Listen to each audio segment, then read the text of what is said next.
Assalamualaikum warahmatullahi wabarakatuh. Halo sahabat Bawaslu, peserta Sekolah Penyelenggara Pemilu Ad Hoc Bawaslu Daerah Istimewa Yogyakarta. Pada kesempatan kali ini kita akan belajar bersama terkait pengelolaan media sosial dalam kehumasan bersama saya, Ria Harinawati, Koordinator Divisi Pengawasan, Humas dan Hubungan Antar Lembaga Bawaslu Kabupaten Kulon Progo. Yuk kita mulai, kita belajar bersama.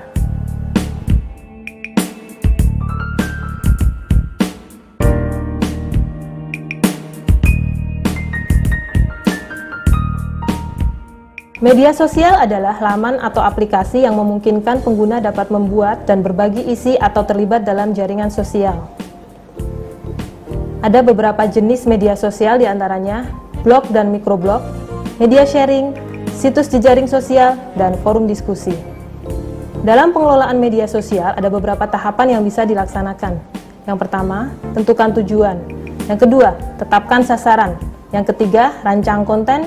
Keempat, pilih channel. Kelima, distribusi konten. Dan terakhir, pemantauan dan evaluasi. Tahap yang pertama yaitu menentukan tujuan. Beberapa tujuan penggunaan media sosial dalam lembaga pengawasan pemilu diantaranya berbagi informasi seperti berita, program terkini, pencapaian, atau informasi lain yang dapat dibagikan kepada masyarakat. Membuka kesempatan bagi publik untuk berpartisipasi dalam proses pengawasan pemilu serta mendengarkan opini masyarakat. Menjalin kolaborasi antar lembaga dengan bisa saling mendukung dan menyebarluaskan program lembaga satu dan yang lainnya.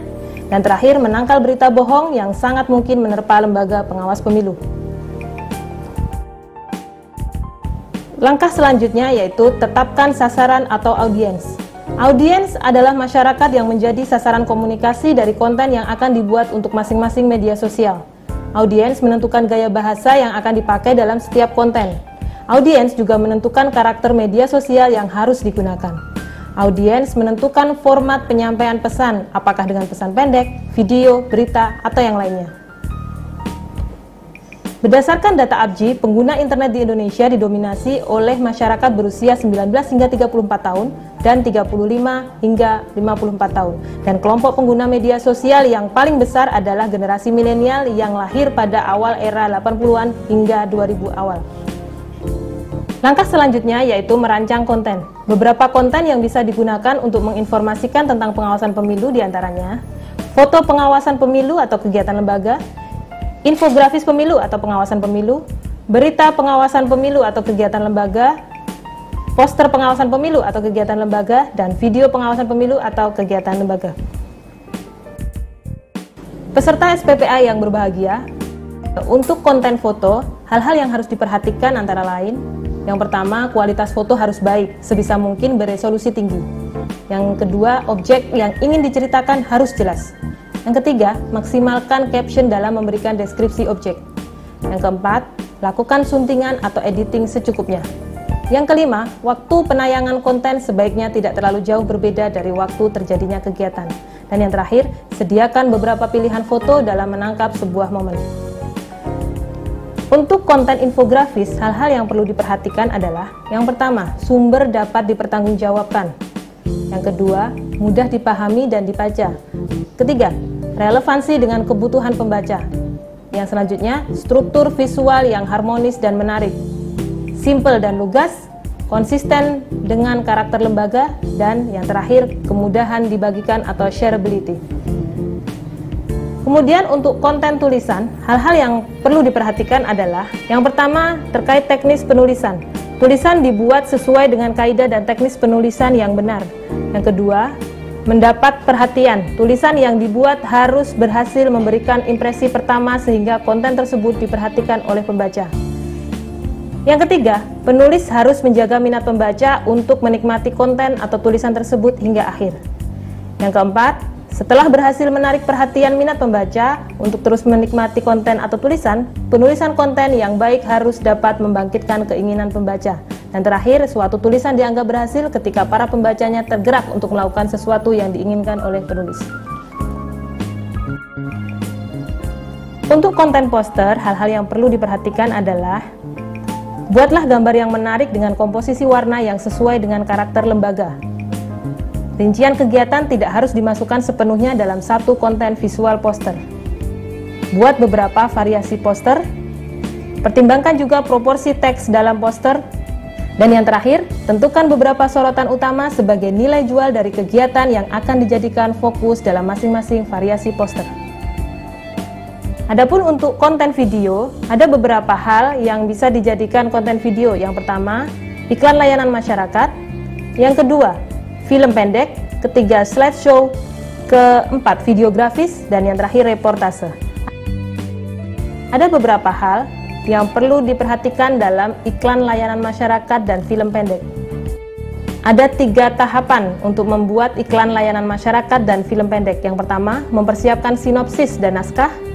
Yang kedua, pemilihan lokasi sesuai skenario untuk mendukung cerita, persiapan peralatan, dan juga tim atau kru. Dan terakhir, hasil rekaman harus dilakukan editing dan finalisasi. Sedangkan untuk video slideshow yang harus diperhatikan adalah mengutamakan kombinasi gambar, tulisan, dan suara.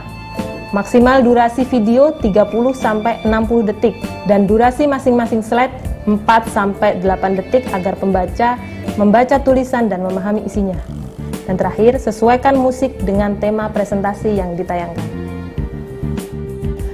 Langkah yang selanjutnya dalam pengelolaan media sosial yaitu memilih channel atau media sosial yang digunakan. Berikut karakter media sosial berdasarkan sumber Kementerian Komunikasi dan Informatika Republik Indonesia. Dan berikut batasan media sosial berdasarkan sumber Kementerian Komunikasi dan Informatika Republik Indonesia.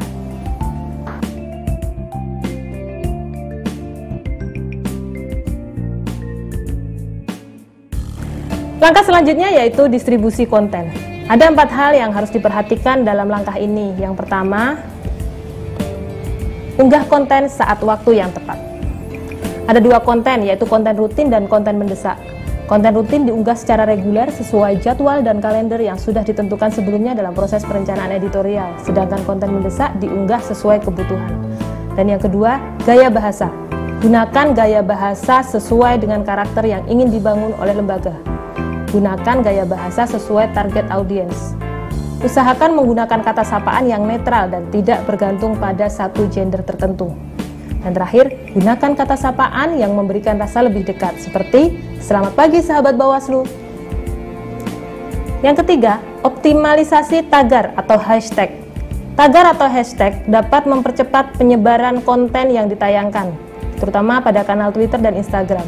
Usahakan meletakkan tagar di akhir caption atau dengan menyertakan tagar di kolom komentar.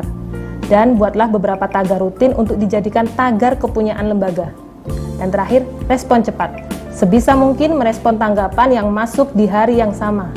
Oleh karena itu harus ada tim admin untuk mengantisipasi tingginya tanggapan yang masuk dalam masyarakat. Dan selain membentuk tim admin, pastikan setiap bagian atau divisi dalam lembaga terlibat dalam program media sosial. Langkah terakhir yaitu pemantauan dan evaluasi. Beberapa indikator untuk mengukur strategi keberhasilan penggunaan media sosial adalah: yang pertama, jangkauan. Yang kedua, frekuensi dan lalu lintas. Yang ketiga, pengaruh. Yang keempat, percakapan dan keberhasilan. Dan terakhir, keberlanjutan. Ya, sahabat SPPA yang berbahagia, tak ada gading yang tak retak. Beberapa kesalahan bisa dilakukan oleh tim admin media sosial sebuah lembaga seperti konten yang diunggah salah, kesalahan diksi, dan lain-lain. Beberapa yang dapat dilakukan saat terjadinya kesalahan yaitu: pertama, akun media sosial harus merespon dengan cepat agar isu yang berkembang tidak semakin liar. Yang kedua, seleksi orang-orang bahkan pejabat yang akan mengeluarkan statement yang mewakili lembaga. 3, utamakan aspek kepentingan publik dan aturan yang berlaku. Nah, itu tadi sahabat-sahabat semua materi tentang pengelolaan media sosial dalam kehumasan. Semoga materi yang saya sampaikan dapat bermanfaat bagi teman-teman semua dan semoga dapat diaplikasikan untuk menunjang tugas-tugas pengawasan pemilihan bagi sahabat-sahabat semua.